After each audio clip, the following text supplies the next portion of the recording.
we want to find the volume of the solid that results from revolving the region enclosed by y equals the square root of 2x, y equals 0, x equals 0, and x equals 2 around the x-axis. Okay, so the first thing that you want to do for a problem like this is to graph everything that you've been given. And so if we draw the y-axis here, and then I'll draw the x-axis, and then I'll label them. So here's the y, and here's the x. And then what we'll do is graph each of these equations. So I'm going to graph y equals the square root of 2x. We know that the square root of x function is shaped like this, and that 2 multiplied by that x inside the square root is just going to compress the shape of that function a little bit. But we're not trying to draw a perfect graph here. We just want the general shape that we're looking at. And so this is our function y equals the square root of 2x. And then the line y equals 0 is just the x-axis, right? That's where y is equal to 0. X equals 0 is just the y-axis, right? That's where x is equal to 0. And then we have our final line, x equals 2. And so if we say that x equals 2 is about right here, then we can draw our line x equals 2, and now we can see what our enclosed region is going to be, right? So between all of these lines, we have this region right in here. This region that I'm shading in is the region that we are going to be revolving around the x-axis in order to get a solid of revolution, right? We're told that the solid results from revolving the region enclosed by these equations around the x-axis.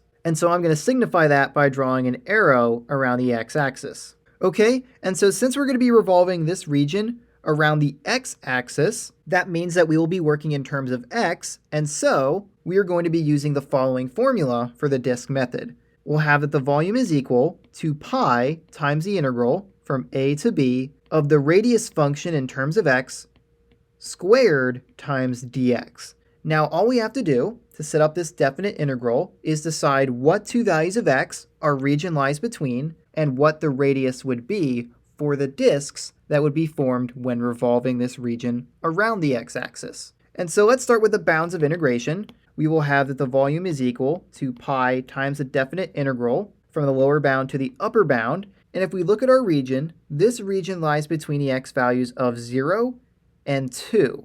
And so our bounds will be from 0 to 2. Okay, and then we want to figure out what our radius is going to be for this solid. And remember, since we are revolving around the x-axis, the radius is going to be equal to the distance from the x-axis to the top of this region. And in this case, the top of this region is entirely this function, the square root of 2x, right? So this distance right here is r of x, and that is going to be this curve, and so our radius is the square root of 2x. That will be our radius function, and we will square it and then multiply by dx.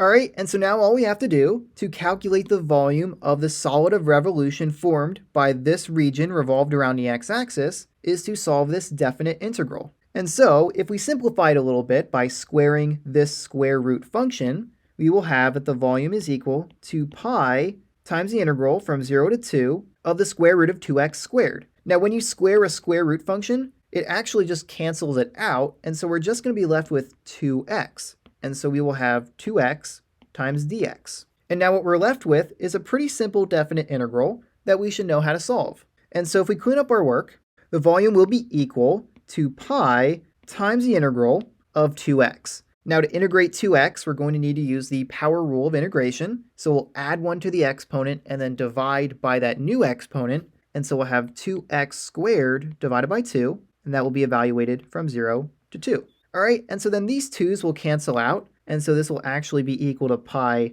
times x squared evaluated from 0 to 2. And now we just plug 2 into this expression and then subtract, plugging in 0. And so we'll have that this is equal to pi times 2 squared minus 0 squared. And of course, 0 squared is 0, and 2 squared is 4. And so this is equal to pi times 4, which is equal to 4 pi. And so 4 pi is the volume of the solid of revolution that is formed when you revolve this region around the x-axis.